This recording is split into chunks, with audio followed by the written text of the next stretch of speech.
எனக்கு மட்டும் காரியங்கள் நடப்பதே இல்லை. என் வாழ்க்கையில் மாத்திரம் ஏன் இப்படி சூனியமாய் இருக்கிறது? என் வாழ்க்கை மாத்திரம் ஏன் இப்படி வனாந்தரம் போல் காணப்படுகிறது? என் குடும்ப வாழ்க்கை என் சிறு பிராயம் முதல் அநேக முறை நான் பார்த்திருக்கிறேன். வெற்றி இல்லை, விமோசனம் இல்லை, மகிழ்ச்சி இல்லை, சமாதானம் இல்லை. ஏன் இத்தனை பாடுகள் எனக்கு என்று ஒருவேளை நீங்கள் கேட்கலாம்.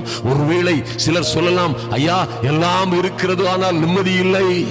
எல்லாம் பொருள் பொன்னெல்லாம் இருக்கிறது, வீடு வாசல் எல்லாம் இருக்கிறது, ஆனால் சமாதானம் இல்லை.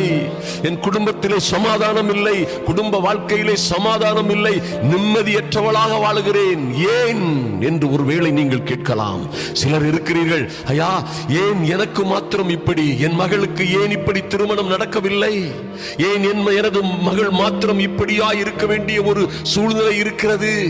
உலகத்தில் உள்ள சுற்றி வாழ்கிற உற்றார் உறவினர்கள் நண்பர்கள் எல்லோருடைய பிள்ளைகளுக்கும் குழந்தைகள் இருக்கிறது.